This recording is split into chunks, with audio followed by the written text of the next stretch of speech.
അതിന് പകരം നമ്മൾ വേറൊരു മെത്തഡോളജിയാണ് ഉപയോഗിക്കാൻ പോകുന്നത്. ഇത് സാധാരണ ഒരുപാട് പേര് സ്കിപ്പ് ചെയ്യുന്ന ഒരു അങ്ങനെ തുടങ്ങിയ ഡീറ്റെയിൽ ആയിട്ടുള്ള UI ബേസ്ഡ് ആയിട്ടുള്ള കുറേ ചോദ്യങ്ങളും അവൻ നമ്മളോട് ചോദിക്കും. ഡോക്യുമെന്റ് ആണ് നമ്മൾ എഐക്ക് കൊടുക്കുക, നമ്മുടെ ആപ്ലിക്കേഷനെ കുറിച്ച് പറഞ്ഞ് മനസ്സിലാക്കാൻ വേണ്ടി കൊടുക്കാൻ പോകുന്നത്.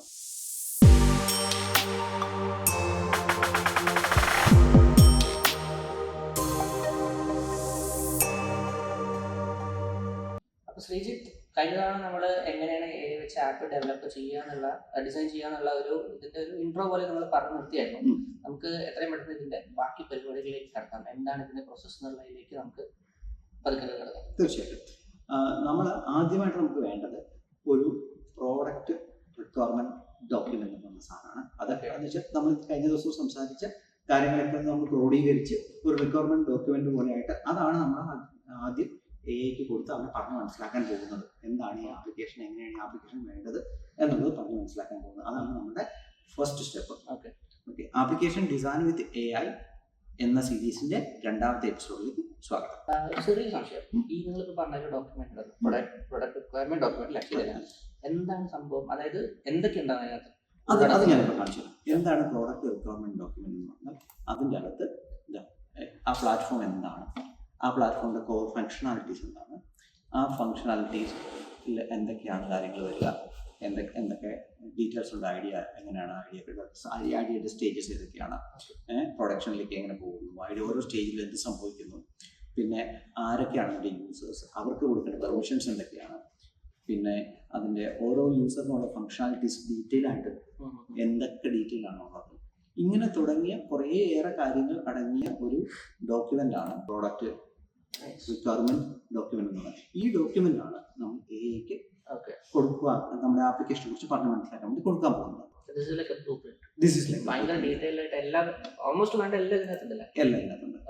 ഇത് നമുക്ക് രണ്ട് രീതിയിൽ ചെയ്യാം. ഒന്ന്, നമുക്ക് ഈ പ്രോഡക്റ്റ് റിക്വയർമെന്റ് ഡോക്യുമെന്റ് അതുപോലെ തന്നെ എടുത്ത് നമ്മളുടെ ഏതെങ്കിലും ഒരു UI ഡെവലപ്പ് ചെയ്യുന്ന AI ആപ്ലിക്കേഷനിലേക്ക് നമുക്ക് കൊടുക്കാം, AI ടൂളിലേക്ക് നമുക്ക് കൊടുക്കാം. കാര്യം കഴിഞ്ഞ് വളരെ എളുപ്പം കാര്യം കഴിയും. പക്ഷെ അവിടെ ഒരു പ്രശ്നം എന്താണെന്ന് ഞാൻ കാണിച്ചതാണ്. ഇത് പല പല ആപ്ലിക്കേഷനിൽ നമ്മൾ ഉണ്ടാക്കിയ UI ആണ് ഈ കാണുന്നത്. ഇത് ലവബിൾ എന്ന് പറയുന്ന AI ടൂൾ വെച്ച് നമ്മൾ ഇതേ പ്രോഡക്റ്റ് റിക്വയർമെന്റ് കൊടുത്തപ്പോൾ നമുക്ക് കിട്ടിയ സാധനമാണ് ഈ മഞ്ഞ കളറുള്ള സാധനം. Okay, okay. ഇനി ഇതേപോലെ തന്നെ നമ്മളുടെ മറ്റൊരു ആപ്ലിക്കേഷനായിട്ടുള്ള റെപ്ലിറ്റ് എന്ന് പറയുന്ന സാധനത്തിനകത്ത് ഉണ്ടാക്കിയെടുത്ത സാധനമാണ് ഈ കാണുന്ന സാധനം. ഓക്കെ, അത് നിങ്ങളിപ്പോൾ കാണിച്ച ഡോക്ക് അങ്ങനെ അതേപോലെ ഇൻപുട്ട് ആയിട്ട് കൊടുത്തപ്പോൾ നമുക്ക് കിട്ടിയ സാധനമാണ് ഈ കാണുന്ന സാധനം. ഇതാണ് ആ ഡോക്യുമെന്റ് കൊടുത്തപ്പോൾ റെപ്ലിറ്റ് എന്ന് പറയുന്ന ആപ്ലിക്കേഷൻ നമ്മൾ ഉണ്ടാക്കി തന്ന സ്ക്രീൻ. ഇനി ബേസ് 44 എന്ന് പറയുന്ന ആപ്ലിക്കേഷൻ നമ്മൾ ഉണ്ടാക്കി തന്ന ആപ്ലിക്കേഷൻ സ്ക്രീൻ ഇങ്ങനെയാണ്. ഓക്കെ, സോ ഇനി ഇറ്റ്സ് നോട്ട് കംപ്ലീറ്റ്. ഇനി ഇത് ഓറ എന്ന് പറയുന്ന പ്ലാറ്റ്ഫോം ഉണ്ടാക്കി. അപ്പൊ ഇങ്ങനെ പല പല പ്ലാറ്റ്ഫോമുകളിൽ നമ്മൾക്ക്, അത് മാത്രമല്ല വീട്ടിൽ ഗൂഗിളിന്റെ തന്നെ AI സ്റ്റുഡിയോ എന്ന് പറയുന്ന സാധനം ഉണ്ടാക്കുന്ന പ്ലാറ്റ്ഫോമിന്റെ ഡീറ്റെയിൽസ് ആണ്. ഓക്കെ, ഇത് ഓരോ നോക്കിയാൽ മനസ്സിലാവും, ഓരോ ആപ്ലിക്കേഷനും ഓരോരോ രീതിയിലാണ് ഇതിനെ കൺസീവ് ചെയ്തിരിക്കുന്നത്. ഇങ്ങനെ പോയി കഴിഞ്ഞാലുള്ള പ്രശ്നം, ഇതിനെ നമുക്ക് ഡീറ്റെയിൽ ആയിട്ട് വീണ്ടും നമ്മൾ ഉദ്ദേശിക്കുന്ന രീതിയിലേക്ക് ഇതിനെ ഉണ്ടാക്കിയെടുക്കാൻ വളരെയധികം ബുദ്ധിമുട്ടായിരിക്കും. നമ്മൾ എന്ത് ചെയ്യുന്നതെന്ന് ചോദിച്ചാൽ, നമ്മൾക്ക് ഈ ആപ്ലിക്കേഷൻ ഡെവലപ്പ് ചെയ്യുന്ന അല്ലെങ്കിൽ ഡിസൈൻ, അതായത് റിയാക്ട് പോലുള്ള ഫ്രണ്ട് എൻഡിൽ ഡിസൈൻ ചെയ്യുന്ന ആ AI ടൂളിനെ നമ്മൾ ഒരു സൈഡിലേക്ക് മാറ്റിയിട്ട് ആദ്യം നമ്മുടെ ജനറിക് ആയിട്ടുള്ള ജെമിനി പോലുള്ളൊരു ജെമിനിയോ ചാറ്റ്ജിപിറ്റിയോ ഏതാണെന്ന് വെച്ചാൽ അതിൻ്റെ അകത്തേക്ക് ഈ റിക്വയർമെന്റ് കൊടുത്ത് അവനെ പറഞ്ഞ് മനസ്സിലാക്കണം. ഓക്കെ, ഇതൊക്കെയാണ് എനിക്ക് വേണ്ടത്. എന്താ ഔട്ട്പുട്ട് ആപ്പ് നിങ്ങൾ അവിടെ നിന്ന് പ്രതീക്ഷിക്കുന്നത്? അത് കാണിച്ചു. അതിൽ നമ്മൾ ഇപ്പോൾ ചെയ്യാൻ പോകുന്ന കാര്യം എന്ന് വെച്ചാൽ, നമ്മൾ നേരെ ഇതെടുത്ത് ആ പ്രോഡക്റ്റ് റിക്വയർമെന്റ് ഡോക്യുമെന്റ് എടുത്ത് നമ്മൾ ആ ജെമിനിയിലേക്ക് ഇൻപുട്ടായിട്ട് കൊടുത്തു. അപ്പോൾ ജെമിനിക്ക് എന്ത് മനസ്സിലായി എന്ന് ജെമിനി നമ്മളോട് തിരിച്ച് കമ്മ്യൂണിക്കേറ്റ് ചെയ്യും. നിങ്ങൾ കൃത്യമായിട്ട് പ്രോംപ്റ്റ് ഇതിന്റെ കൂടെ അറ്റാച്ച് ചെയ്ത് കൊടുക്കുന്നില്ല. ഈ ഡോക്യുമെന്റ് കൊടുത്തു, ഈ ഡോക്യുമെന്റ് എന്താണ് മനസ്സിലായെന്ന് വെച്ചാൽ തിരിച്ചു വരും. Okay, you are building comprehensive platform, അതൊക്കെയാണ്. അത് എഐക്ക് എന്താണോ മനസ്സിലായത് അത് ഫുൾ അത് എഴുതി കാണിക്കും. ഇത് കൃത്യമായി ഒന്ന് വായിച്ചു നോക്കുക. അതിന്റെ കാര്യം എന്താണെന്ന് ചോദിച്ചു കഴിഞ്ഞാൽ, നമ്മൾ പറഞ്ഞത് തന്നെയാണോ AI കൺസീവ് ചെയ്തിരിക്കുന്നത് എന്ന് വ്യക്തമായി മനസ്സിലാക്കിയെടുക്കാൻ ഇങ്ങനെ കൃത്യമായി AI പറഞ്ഞ കാര്യം എന്താണ് എന്ന് വായിച്ചു നോക്കുന്നത് വളരെയധികം നന്നായിരിക്കും. ഓക്കെ, അതിനുശേഷം നമ്മൾ ചെയ്യാൻ പോകുന്ന ഒരു സ്റ്റെപ്പ് എന്ന് പറയുന്നത് ഇത് കംപ്ലീറ്റ്. ഇനി നെക്സ്റ്റ് സ്റ്റെപ്പ് എന്ന് പറയുന്നത് നമ്മൾ ചെയ്യാൻ പോകുന്നത് അതിനകത്ത് നമ്മളത് കൊടുക്കുന്നതെന്ന് വെച്ചാൽ നമ്മളൊരു വയർ ഫ്രെയിം ഉണ്ടാക്കിയിട്ടുണ്ട്. നമ്മളൊരു വയർ ഫ്രെയിം, ഈ വയർ ഫ്രെയിം എന്ന് പറഞ്ഞു കഴിഞ്ഞാൽ നമ്മളൊരു സ്കെലിറ്റൻ ഉണ്ടാക്കി വെച്ചിട്ടുണ്ട് നമ്മൾ ഈ AI കൊടുക്കാൻ വേണ്ടി. അപ്പൊ ഈ സ്കെലിറ്റനാണ് നമ്മൾ രണ്ടാമത് ഇതിലേക്ക് കൊടുക്കാനായിട്ട് പോകുന്നത്. ഇത് സാധാരണ ഒരുപാട് പേര് സ്കിപ്പ് ചെയ്യുന്ന ഒരു പാർട്ടാണ്, അതായത് ഡബിൾ ചെക്ക് ചെയ്യുന്ന സംഭവം. അതെ, അങ്ങനെ അധികം കണ്ടിട്ടില്ല. Which is something very important I guess അല്ലേ? അതെ, തീർച്ചയായിട്ടും. ഈ ആപ്ലിക്കേഷൻ ഉണ്ടാക്കാൻ വേണ്ടി നമ്മളൊരു വയർ ഫ്രെയിം ഉണ്ടാക്കുന്നത്. ഒരു വയർ ഫ്രെയിം എന്ന് പറയുന്ന സാധനം ഒരു സ്കെലിറ്റൻ പോലുള്ള ഒരു സാധനമാണ്. എങ്ങനെയാണ് നമുക്ക് ഈ ആപ്ലിക്കേഷനെ നമ്മൾ വിഷ്വലി കാണുന്നത് എന്ന് അതിനുള്ളൊരു എങ്ങനെ ഇരിക്കും എന്നൊരു പൂർണ്ണമായിട്ടും കളറുള്ളതൊന്നും ആയിരിക്കില്ല. നമ്മുടെ ഒരു ഐഡിയ നമ്മൾ വിഷ്വലി പറഞ്ഞ് മനസ്സിലാക്കിയാണ് ഫ്രം എ ഡിസൈൻ പെർസ്പെക്ടീവ്. അപ്പം അതിനുള്ള വയർ ഫ്രെയിം ഉണ്ട്. ഇത് കണ്ടോ, ഇതിന് മുകളിൽ ഒരു ഹെഡർ വേണം, സൈഡിൽ ഇത് വേണം, പുതിയ ഐഡിയ ഒക്കെ ഇവിടെ ക്രിയേറ്റ് ചെയ്യാൻ പറ്റണം. അങ്ങനെയുള്ള ഡീറ്റെയിൽസ് എല്ലാം നമ്മൾ ഇതിനകത്ത് കൊടുത്തിട്ടുണ്ട്. ഇത് നമ്മളൊരു ഏതെങ്കിലും ഒരു ഡ്രോയിങ് ടൂൾ, ഈവൻ പെയിന്റ് വെച്ച് വേണമെങ്കിൽ നമുക്ക് ഇത് ഉണ്ടാക്കിയെടുക്കാവുന്നതേ ഉള്ളൂ. അത് ഏതെങ്കിലും ഒരു ടൂൾ ഉപയോഗിച്ചു ഇത് AI വെച്ച് ജനറേറ്റ് ചെയ്യേണ്ട കാര്യമില്ല. നമുക്ക് വളരെ ഈസി ആയിട്ട് ഉണ്ടാക്കിയെടുക്കാവുന്നുള്ളൂ. ആ ഉണ്ടാക്കിയെടുത്ത സാധനം നമ്മുടെ കൺസെപ്റ്റാണ്. നമ്മൾ എങ്ങനെയാണ് ഈ AI ആപ്ലിക്കേഷനെ എങ്ങനെയാണ് നമ്മൾ വിഷ്വലി കാണാൻ പോകുന്നത് എന്നാണ് നമ്മൾ പറഞ്ഞിരിക്കുന്നത്. അപ്പൊ ഇത്രയും നമ്മൾ AIക്ക് കൊടുത്തു കഴിയുമ്പോഴേക്കും AI നമ്മളോട് കുറേയേറെ ചോദ്യങ്ങൾ ചോദിക്കും. അതിന്റെ സംശയങ്ങൾ. അപ്പൊ ഇപ്പൊ അതിന് പ്രോഡക്റ്റ് റിക്വയർമെന്റ് ഡോക്യുമെന്റ് കിട്ടി, ഏകദേശം എങ്ങനെയാണ് ഇതിന്റെ വിഷ്വൽ വേണ്ടത് എന്നുള്ളത് കിട്ടി. അന്നേരം AI കുറേയേറെ ചോദ്യങ്ങൾ ചോദിക്കും. അപ്പൊ ആ ചോദ്യങ്ങളൊക്കെ എങ്ങനെയാണ് ഇതിന്റെ വിഷ്വലിയും മുമ്പേ പറയുന്ന പ്രോഡക്റ്റ് ഡിസൈനും തമ്മിൽ പ്രോഡക്റ്റ് റിക്വയർമെന്റ് കണക്ട് ചെയ്യുന്നത് എന്നതിനെ കുറിച്ചുള്ള ചോദ്യങ്ങളാണ്. ഇപ്പൊ ഫോർ എക്സാമ്പിൾ AI ചോദിച്ച ഒരു ചോദ്യമാണ്, ഈ ന്യൂ എന്ന് പറയുന്ന ബട്ടൺ ഞെക്കിയാൽ എനിക്ക് ഒരു പോപ്പപ്പ് ആണ് വരേണ്ടത്, അതൊരു എന്താ പേജിലേക്കാണ് പോകുന്നത്. അങ്ങനെയൊക്കെയുള്ള ഒരുപാട് വാലിഡ് ക്വസ്റ്റ്യനുകൾ നമ്മൾക്ക് AI നമുക്ക് ചോദിക്കും. ഇത് കുറെ ചോദ്യങ്ങൾ ചോദിച്ചിട്ടുണ്ട്. നമുക്ക് സെക്ഷൻ ബൈ സെക്ഷൻ ആയിട്ട് കുറേയേറെ ചോദ്യങ്ങൾ ചോദിച്ചിട്ടുണ്ട്. അപ്പൊ ഈ ചോദ്യങ്ങളെല്ലാം ശരിക്കും പറഞ്ഞാൽ നന്നായി തന്നെ വായിച്ചു നോക്കണം. കാരണം ഈ ഡൗട്ട്സ് ക്ലിയർ ചെയ്തെങ്കിൽ മാത്രമേ AIക്ക് നമ്മൾ ഉദ്ദേശിക്കുന്ന രീതിയിലുള്ള ആപ്ലിക്കേഷൻ ഉണ്ടാക്കി എടുക്കാൻ പറ്റുള്ളൂ. യെസ്. അപ്പൊ നമ്മൾ എന്ത് ചെയ്യുക, നമ്മൾ ഇതിന് ഓരോന്നിനും മറുപടി കൊടുക്കാതെ ഓവറോൾ ആയിട്ട് ഒരു മറുപടി ആണ് ഞാൻ ഇവിടെ കൊടുത്തിരിക്കുന്നത്. ചോദ്യങ്ങളെല്ലാം വായിച്ചു നോക്കിയിട്ട് ഒറ്റൊരു പ്രോബ്ലമായിട്ട് ഒരു മറുപടി ഇത് ഇങ്ങനെയൊക്കെയാണ് ഞാൻ ഉദ്ദേശിക്കുന്നത് അഡ്രസ് ചെയ്യുന്നുണ്ട്. അപ്പൊ അത്രയും അഡ്രസ് ചെയ്ത് കഴിയുമ്പോഴും വീണ്ടും അവൻ എന്ത് ചെയ്യും, ഓക്കെ എനിക്ക് വീണ്ടും സംശയങ്ങളുണ്ട്, കുറച്ചുകൂടെ കാര്യങ്ങൾ എനിക്ക് അറിയാനുണ്ട്. ഓക്കെ, അങ്ങനെ കുറച്ചുകൂടെ കാര്യങ്ങൾ എനിക്ക് അറിയാനുണ്ട് എന്ന് AI പറയുമ്പോൾ അത് നമ്മൾ എന്ത് ചെയ്ത് കൊടുക്കുക, നമ്മൾ അഡ്രസ് ചെയ്ത് കൊടുക്കുക. ഓക്കെ, അങ്ങനെ ഇപ്പോൾ ഫോർ എക്സാമ്പിൾ എങ്ങനെയാണ് വേണ്ടത്. ഇപ്പോൾ ഫോർ എക്സാമ്പിൾ ഇപ്പം നമ്മൾ ഇപ്പം ചെയ്യാൻ പോകുന്ന ഈ ആപ്ലിക്കേഷൻ നേരത്തെ ചെയ്തതിൽ നിന്ന് കുറച്ചൊന്ന് വ്യത്യസ്തമായി ചെയ്യാനാണ് നമ്മൾ ശ്രമിച്ചത്. അത് നമ്മൾ പറഞ്ഞത് ഓക്കെ, ഇത് എനിക്ക് വേണ്ടുന്നത് ഒരു ബെൻഡോ ലേഔട്ടാണ്, എന്നിട്ട് ബാക്ക്ഗ്രൗണ്ട് ഒരു മെഷ് ഗ്രേഡിയന്റ് വേണം. അത് നേരത്തെയുള്ള ആപ്ലിക്കേഷൻ നമ്മൾ അങ്ങനെ അല്ല കണ്ടത്. അപ്പോൾ കുറച്ചും കൂടി ഒരു മാറ്റം വരുത്തി നമ്മൾ UI ചെയ്ത് നോക്കുകയാണ്. അപ്പോൾ അങ്ങനെ വരുമ്പോൾ അവൻ ചോദിക്കും എന്താണ് ബെൻഡോ ലേഔട്ട്, എങ്ങനെയാണ് വരേണ്ടിയിരിക്കുന്നത്, എന്ത് ടൈപ്പ് ഓഫ് മെഷ് ഗ്രേഡിയന്റ് ആണ് അതിന്റെ പുറകിൽ നിങ്ങൾ ഉദ്ദേശിക്കുന്നത്, അങ്ങനെ തുടങ്ങിയ ഡീറ്റെയിൽ ആയിട്ടുള്ള UI ബേസ്ഡ് ആയിട്ടുള്ള കുറേ ചോദ്യങ്ങളും അവൻ നമ്മളോട് ചോദിക്കും. അപ്പൊ അതിനെല്ലാം നമ്മൾ മറുപടി പറയാം. ബിക്കോസ് നമുക്ക് ഏകദേശം കാര്യങ്ങളെല്ലാം അറിയാമല്ലോ. നമ്മൾ ആ കാര്യങ്ങൾ നമ്മുടെ ഭാഷയിൽ തന്നെ മറുപടി പറഞ്ഞാൽ മതി. ഇതിനത് ഏറ്റവും പ്രധാനപ്പെട്ട ഒരു ഗുണം എന്താണെന്ന് വെച്ചാൽ ഇത് പെർഫെക്റ്റ് ആയിട്ട് ഇംഗ്ലീഷിന് ആവശ്യമില്ല. നമ്മൾ പറയുന്ന കാര്യം ഏകദേശം ആ വാക്കുകൾക്കുള്ളിൽ വന്നു കഴിഞ്ഞാൽ തന്നെ AI ഓട്ടോമാറ്റിക്കായിട്ട് മനസ്സിലാക്കിയെടുക്കും. പക്ഷെ നിങ്ങളൊരു കാര്യം മനസ്സിലാക്കുന്നത്, അതിൽ നിന്നും AI തിരിച്ചു പറയുന്ന കാര്യങ്ങൾ നിങ്ങൾ കൃത്യമായിട്ട് മനസ്സിലാക്കി വായിച്ചു നോക്കണം. ബ്ലണ്ടേഴ്സ് ഉണ്ടാകാൻ പാടില്ല.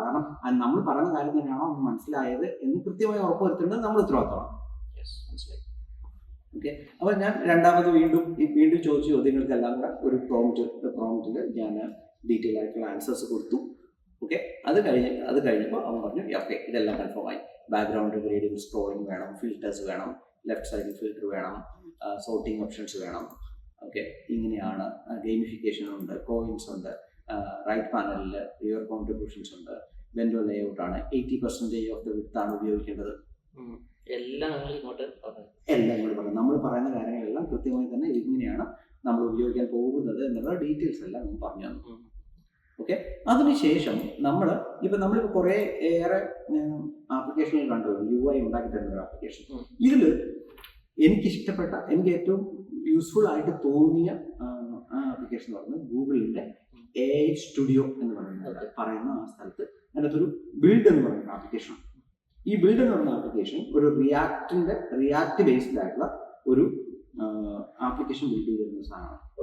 എന്താണ് ഈ റിയാക്ട് എന്ന് ചോദിച്ചു കഴിഞ്ഞാൽ, ഈ റിയാക്ട് എന്ന് പറഞ്ഞാൽ നമ്മുടെ ഫ്രണ്ട് എൻഡ് ഡെവലപ്പ് ചെയ്തിരിക്കുന്ന ഫ്രണ്ട് എൻഡ് ടെക്നോളജിയാണ്. ഇതിലാണ് നമ്മൾ വെബ്സൈറ്റുകളും വെബ് ആപ്ലിക്കേഷൻസും ഒക്കെ നോർമൽ ഉണ്ടായിരുന്നത്. ഇതുപോലെയുള്ള സാധനങ്ങളാണ് ആംഗുലർ എന്ന് പറഞ്ഞ സാധനം, അല്ലെങ്കിൽ വ്യൂ എന്ന് പറഞ്ഞ സാധനം, ഇതൊക്കെ. പക്ഷെ ഇതൊക്കെ നമ്മൾ അറിയേണ്ട കാര്യം ശരിക്കും പറഞ്ഞാൽ ഇല്ല. പ്രോഗ്രാമിംഗ് നോളജ് നമുക്ക് വേണ്ട. എനിക്കും കൃത്യമായിട്ട് അറിയില്ല എങ്ങനെയാണ് ഈ റിയാക്ടിന്റെ ഫംഗ്ഷനാലിറ്റി എങ്ങനെയാണെന്ന് എനിക്കറിയില്ല. പക്ഷെ എനിക്ക് ടെക്നിക്കൽ ബാക്ക്ഗ്രൗണ്ട് ഉള്ളതുകൊണ്ട് എനിക്ക് ഇതാണ് വേണ്ടെന്നറിയാം. ഈവൻ ടെക്നിക്കൽ ബാക്ക്ഗ്രൗണ്ട് ഇല്ലെങ്കിൽ പോലും ഇതാണ് വേണ്ടതെന്ന് നമുക്ക് അറിയാവുന്ന കാര്യം പറഞ്ഞു കൊടുക്കാനുള്ള കഴിവ് മാത്രം മതി. ഓക്കെ, അപ്പൊ ഞാൻ ഇതിനകത്ത് ചോദിച്ചു. ഓക്കെ, ഇതിനകത്ത് അടുത്തതായിട്ട് ഞാൻ എടുത്ത് ചോദിച്ചത്, ഓക്കെ, ഇങ്ങനെ ഒരു ടൂൾ ഉണ്ട്, ആ ടൂളിനെ കുറിച്ച് എനിക്ക് എന്തറിയാം? ജെമിനിയോട് തന്നെ. ഗൂഗിൾ എഐയുടെ ടൂളിനെ പറ്റി ഞാൻ ജെമിനി എടുത്ത് ചോദിച്ചു, ഇങ്ങനൊരു ടൂളുണ്ട്, നിങ്ങൾക്ക് എന്തറിയാം, ഈ ടൂൾ വെച്ചുണ്ടാക്കാം. ഗൂഗിൾ ജെമിനി എന്ന് പറഞ്ഞത് ഇങ്ങനെ ടൂളിനെ കുറിച്ച് എനിക്കറിയില്ല. കാരണം ഈ AI ടൂൾ എന്ന് പറയുന്നത് ഒരു എക്സ്പെരിമെന്റ് ആണ്. ആ എക്സ്പെരിമെന്റ് ശരിക്കുള്ള ജെമിനിലേക്ക് കൊടുത്തിട്ടില്ല എന്നാണ് എനിക്ക് മനസ്സിലാക്കാൻ കഴിഞ്ഞത്. അപ്പോൾ ഞാൻ എന്ത് ചെയ്തു, ഞാൻ എനിക്കറിയാവുന്ന ഭാഷയിൽ ഈ AI ടൂൾ എന്താണ്, അല്ലെങ്കിൽ AI സ്റ്റുഡിയോ എന്താണ് ചെയ്യുന്നത് എന്ന് കൃത്യമായിട്ട് അങ്ങോട്ട് പറഞ്ഞു. ഓക്കെ, അങ്ങോട്ട് പറഞ്ഞപ്പോൾ നമ്മൾ പറഞ്ഞത് ഈ AI ടൂൾ എന്ന് പറയുന്നത് AI ടൂൾ എന്ന് പറയുന്നത് ഒരു ബിൽഡ് ഏജന്റ് ആണ്. അത് ഇന്ന റിയാക്ട് ആപ്ലിക്കേഷൻസ് ഉണ്ടാക്കും. അതിനകത്ത് ടെയിലിൻഡ് എന്ന് പറയുന്ന CSS ലൈബ്രറി ഉപയോഗിക്കാൻ പറ്റും, അതിനകത്ത് ലൂസിഡ് ഐക്കൺസ് ഉപയോഗിക്കാൻ പറ്റും. ഇങ്ങനെയുള്ള കാര്യങ്ങളെല്ലാം നമ്മൾ ഇതെല്ലാം റിയാക്ടിന് വേണ്ടി ഐക്കൺ ലൈബ്രറീസ് ഉണ്ട്, റിയാക്ടിന് വേണ്ടി CSS ലൈബ്രറീസ് ഉണ്ട്. ഇതൊന്നും നമ്മൾ അറിയേണ്ട കാര്യം, ശരിക്കും പറഞ്ഞാൽ ഇതൊന്നും ഇത്രയും ഡീറ്റെയിൽ ആയിട്ട് അറിയേണ്ട കാര്യമില്ല. പക്ഷെ അറിഞ്ഞു കഴിഞ്ഞാൽ കുറച്ചും കൂടെ നമുക്ക് ക്ലിയർ ആയിട്ട് പോകാൻ പറ്റും. ഓക്കെ, അങ്ങനെ നമ്മൾ ഈ വിവരങ്ങളെല്ലാം കൊടുത്തതിന് ശേഷം ഞാൻ പറഞ്ഞു, ഇനി എന്താണ് AI ജോലി? ഇത്രയും വിവരങ്ങളൊക്കെ നമ്മൾ പറഞ്ഞ് മനസ്സിലാക്കി AI എന്ന് നമ്മൾ ക്ലിയർ കട്ടായിട്ട് ഡിഫൈൻ ചെയ്യാൻ പോവുകയാണ്. AI എന്താണ് ചെയ്യേണ്ടത്? ഗൂഗിൾ ജെമിനി എന്ന് പറയുന്ന പ്ലാറ്റ്ഫോം എന്താണ് ചെയ്യുന്നത്? ജെമിനിയോട് നമ്മൾ പറഞ്ഞ് മനസ്സിലാക്കാം. ജെമിനിയാണ് നമ്മൾ കൊടുക്കുന്ന ആവശ്യങ്ങൾക്കനുസരിച്ച് AI സ്റ്റുഡിയോയ്ക്ക് ആവശ്യമായിട്ടുള്ള പ്രോംപ്റ്റ് ഉണ്ടാക്കി തരുന്ന പണിയാണ് നമ്മൾ ജെമിനി ഏൽപ്പിക്കാൻ പോകുന്നത്. അതായത് നമ്മൾ ജസ്റ്റ് ഒരു നക്ഷല് ഞാൻ ചോദിക്കുകയാണ്, ഇതിന് നമ്മൾ ഇത്രയും ഇൻപുട്സും കാര്യങ്ങളൊക്കെ കൊടുത്ത് ഇതിനെ ബേസിക്കലി നമ്മളിപ്പോൾ തയ്യാറ് ഒന്ന് റെഡിയാക്കി എടുത്തു. എന്നിട്ട് നമ്മൾ ചോദിക്കുകയാണ്, ഇന്നൊരു AI ടൂൾ ഉണ്ട്, ഇതിലേക്ക് ഞാൻ ഈ തന്ന എന്താ പറയുക ഇൻഫർമേഷൻ ബേസ് ചെയ്തിട്ടുള്ള എന്ത് പ്രോംപ്റ്റ് ആണ് അങ്ങോട്ട് കൊടുത്തു കഴിഞ്ഞാൽ വർക്കാവുക. ഓക്കെ, മനസ്സിലായി. അത് മാത്രമല്ല നമ്മൾ പറഞ്ഞത്, നമ്മൾ സ്റ്റെപ്പ് ബൈ സ്റ്റെപ്പ് ആയിട്ടാണ് ഉണ്ടാക്കാൻ പോകുന്നത്. നീ ഇതിനെ ഫുൾ ആയിട്ട് അവിടെ കൊണ്ട് കൊടുക്കുന്ന, നമുക്ക് ഇതിനെ ഡീറ്റെയിൽ ആയിട്ട് ഓരോരോ കമ്പോണൻസ് വൈസിൽ ഇതിനെ ഓരോന്ന് പീസ് ആക്കി, അതിന് ഓരോ കമ്പോണൻറ്റും ഇൻഡിവിജ്വൽ ആക്കി വെച്ച് വേണം നീ ചെയ്യാൻ. അതിന്റെ കാര്യം എന്താണെന്ന് വെച്ച് കഴിഞ്ഞാൽ, എന്തെങ്കിലും ഒരു കാര്യം നമുക്ക് മാറ്റണമെങ്കിൽ ആ ഒരു പർട്ടിക്കുലർ കമ്പോണന്റ് മാറ്റിയാൽ മതി. മൈക്രോ സർവീസസ് എന്ന് പറയാൻ ഒരു കോൺസെപ്റ്റ് വൈസ് ഓരോന്നും ഓരോ സെപ്പറേറ്റ് സാധനങ്ങളാക്കി, ഓരോ ചെറിയ സാധനങ്ങൾ. ഇപ്പൊ നമ്മുടെ ഫിൽറ്റർ എന്ന് പറഞ്ഞ സാധനം, അത് കമ്പോണന്റ് ആയിട്ട് ചെയ്യാൻ പറ്റും. അങ്ങനെ ചെയ്യാൻ പറഞ്ഞിട്ടാണ് നമ്മൾ ഇവനെ കൊണ്ട് നമ്മൾ മനസ്സിലാക്കിയത്. സോ അവൻ അവസാനം നമ്മളോട് പറയും, so this is what I am going to do. ഇതാണ്, നിങ്ങൾ എനിക്ക് ഇൻസ്ട്രക്ഷൻ തരുന്നു, ഞാൻ ആ ഇൻസ്ട്രക്ഷൻസ് അനുസരിച്ച് AI സ്റ്റുഡിയോയ്ക്ക് ആവശ്യമായിട്ടുള്ള പ്രോംപ്റ്റ് ജനറേറ്റ് ചെയ്യുന്നു. ആ പ്രോംപ്റ്റ് നിങ്ങൾ AI സ്റ്റുഡിയോ കൊണ്ടിരുന്നു, അതിന്റെ ഔട്ട്പുട്ട് നിങ്ങൾ എനിക്ക് പറഞ്ഞു തരുന്നു. ഓക്കെ, അതിനുശേഷം അതെങ്ങനെ കണ്ടിന്യൂ ചെയ്ത് അങ്ങനെ കണ്ടിന്യൂ ചെയ്ത് നമ്മൾ ചെയ്യുമ്പോഴാണ് നമുക്ക് ശരിക്കും സ്കെയിലബിൾ ആയിട്ടുള്ള ഒരു ആപ്ലിക്കേഷൻ ഡിസൈൻ ചെയ്തെടുക്കാൻ പറ്റിയത്. മനസ്സിലായോ? അപ്പൊ ആ ഡിസൈൻ ചെയ്തെടുക്കാൻ പറ്റുന്നതിന് മുമ്പ് തന്നെ ഈ വക വിവരങ്ങളെല്ലാം നിങ്ങൾ സജ്ജമാക്കി വെച്ചിരിക്കണം. എന്തുകൊണ്ടാണ് ഇങ്ങനെ ചെയ്യേണ്ടതെന്ന് അറിയാമോ? ഒന്ന്, നമ്മളൊരു AI ടൂൾ, ഇപ്പൊ UI ക്രിയേറ്റ് ചെയ്യുന്ന AI ടൂളിലേക്ക് പ്രോംപ്റ്റ് കൊടുക്കുമ്പോൾ അതിന് ഡീറ്റെയിൽ ആയിട്ട് തന്നെ പ്രോംപ്റ്റ് കൊടുക്കണം. അത് ഇന്ന കളർ ഉപയോഗിക്കണം, ഇങ്ങനെ ഇങ്ങനെ ഇങ്ങനെ ഇന്ന ഡീറ്റെയിലാണ് വേണ്ടത് തുടങ്ങിയ കാര്യങ്ങളെല്ലാം വളരെ ഡീറ്റെയിൽ ആയിട്ടാണ് നമ്മൾ കൊടുക്കണം. അങ്ങനെ കൊടുക്കുമ്പോൾ അങ്ങനെ ഓരോരോ പ്രാവശ്യവും പ്രോംപ്റ്റ് നമ്മൾ എഴുതി ഉണ്ടാക്കാൻ പോകുക എന്ന് പറഞ്ഞു കഴിഞ്ഞാൽ അത് വളരെ ടൈം കൺസ്യൂമിംഗ് ആണ്. അതിന് പകരമാണ് നമ്മൾ എന്ത് ചെയ്തത്, ജെമിനി അപ്പോയിൻമെന്റ് ചെയ്തത്. മനസ്സിലായോ? അപ്പോൾ ഏകദേശം നമ്മുടെ പ്രോഡക്റ്റിന് ആവശ്യമായിട്ടുള്ള കാര്യങ്ങൾ എന്താണെന്ന് നമ്മുടെ ജെമിനിക്ക് മനസ്സിലായി. ജെമിനി എന്താണ് ചെയ്യുന്നത് മനസ്സിലായി. ഇനി നമ്മളിപ്പോൾ ചെയ്യാൻ പോകുന്നത് ഡിസൈൻ ചെയ്യുമ്പോൾ നമുക്ക് കളറും കാര്യങ്ങളൊക്കെ വേണമല്ലോ. അപ്പം ആ കളർ കാര്യങ്ങളും ഒക്കെ എങ്ങനെയാണ് നമ്മൾ ഇതിനകത്ത് ഡിഫൈൻ ചെയ്യാനാണ് നമ്മൾ അടുത്തത് ചെയ്യാൻ പോകുന്നത്. ഓക്കെ, അപ്പോൾ ആദ്യം നമ്മൾ ചെയ്തത് നമ്മളൊരു ലോഗോ ഉണ്ടാക്കിയിട്ടുണ്ട്. ഐഡിയ എന്ന് പറയുന്ന ഒരു ലോഗോ, ആപ്പിന് വേണ്ടി ഒരു ലോഗോ ഉണ്ടായിരുന്നു. ആ ലോഗോ നമ്മൾ കൊടുത്തു. എന്നിട്ട് പറഞ്ഞു ഈ ലോഗോയെ ബേസ് ചെയ്തുകൊണ്ട് എനിക്കൊരു കളർ പാലറ്റ് ഉണ്ടാക്കി തരണം. എല്ലാ കളേഴ്സും കൺസിഡർ ചെയ്തുകൊണ്ട് അഡീഷണൽ ആയിട്ടുള്ള കളേഴ്സ് ഒക്കെ ഉപയോഗിച്ചുകൊണ്ട് ഒരു കളർ പാലറ്റ് നമുക്ക് തരണം എന്നാണ് നമ്മൾ പറഞ്ഞു. അപ്പോൾ മാത്രമല്ല, എനിക്ക് വെറുതെ കളർ പാലറ്റ് ഉണ്ടാക്കി തരാൻ പോരാ, ആ കളേഴ്സ് കറക്റ്റായിട്ട് HTML ആയിട്ട് തന്നെ കാണിക്കണം. കളർ കോഡും ആ കളർ എങ്ങനെ ഇരിക്കും തുടങ്ങിയ കാര്യങ്ങളൊക്കെ എനിക്ക് ഡീറ്റെയിൽ ആയിട്ട് കാണിക്കാൻ പറഞ്ഞു. അങ്ങനെ ജെമിനി അത് ക്രിയേറ്റ് ചെയ്ത് ഇത് കണ്ടോ ഏതൊക്കെ കളറാണ്. മനസ്സിലായോ? അത് നമ്മൾ പറയണം. തീർച്ചയായിട്ടും നമുക്ക് അതിൻ്റെ ഔട്ട്പുട്ട് എങ്ങനെ വേണമെന്ന് നമ്മൾ പറയണം. അത് മാത്രമല്ല, എക്സ്ട്രാ ആയിട്ട് ഞാൻ ഇതിനകത്ത് പറഞ്ഞ ഒരു കാര്യം എന്ന് പറയുന്നത്, എനിക്ക് വെറുതെ ഒരു കളർ പാലറ്റ് പോരാ, എനിക്ക് എക്സ്റ്റൻഡ് ആയിട്ടുള്ള, അതായത് ടിൻസും ടോൺസും ഒക്കെ ഉപയോഗിച്ചിട്ടുള്ള, അത് ഓരോ കളറിൻ്റെ പല വേരിയേഷൻസ് ഉള്ള ഒരു കളർ പാലറ്റാണ് എനിക്ക് ഉണ്ടാക്കിയെടുക്കേണ്ടത് എന്നാണ് ഞാൻ എടുത്ത് പറഞ്ഞത്. ഓക്കെ, അപ്പോൾ അതിന് ഫുൾ കളർ പാലറ്റ് ഉണ്ടാവും. Employee idea platform colour palette എന്ന് പറയുന്ന ഫുൾ ഡീറ്റെയിൽ ആയിട്ടുള്ള കളർ പാലറ്റ് എനിക്ക് അവിടെ തന്നെ HTML ആയിട്ടാണ് ജനറേറ്റ് ചെയ്ത് തരും. ഭയങ്കര പ്രൊഫഷണൽ ഒരു ഡോക്ക് പോലെ തീർച്ചയായും കണ്ടോ. ഇപ്പം അതിന്റെ ഈ കളർ, ആ കളറിന്റെ ടിന്റ്, അതിന്റെ ടോൺസ്, എല്ലാ സാധനങ്ങളും നമുക്ക് കിട്ടി. അതിനുശേഷം ഞാൻ പറഞ്ഞത് ഓക്കെ, എനിക്കപ്പോൾ ഒരു ഗ്രേഡിയന്റ് ഉപയോഗിച്ചാൽ എങ്ങനെ ഇരിക്കും. ആ ഗ്രേഡിയന്റ് ഉപയോഗിച്ച് കഴിയുമ്പോൾ എനിക്ക് മനസ്സിലായി ആ ഗ്രേഡിയന്റ് അത്ര നല്ലതല്ല എന്ന് വെച്ചാൽ ആ ഗ്രേഡിയന്റ് എനിക്ക് മനസ്സിലാവും, വളരെ സട്ടിലായിരിക്കും. അപ്പോൾ എനിക്ക് കുറച്ചും കൂടെ സട്ടിൽ അല്ലാത്ത ഒരു ഗ്രേഡിയന്റ് എനിക്ക് വേണമെന്ന് ഞാൻ പറഞ്ഞു. അപ്പോൾ അങ്ങനെ വന്നപ്പോൾ അവനെന്ത് കുറച്ചുകൂടെ സട്ടിൽ അല്ലാത്ത ഗ്രേഡിയന്റ് ഉണ്ടാക്കി നമുക്ക് തന്നു. അപ്പോൾ അതായത് നമ്മളുടെ ആപ്ലിക്കേഷൻ ഡിസൈൻ ചെയ്യാൻ ആവശ്യമായിട്ടുള്ള ഫൗണ്ടേഷൻസ് എല്ലാം നമ്മളിപ്പോൾ സെറ്റ് ചെയ്യും.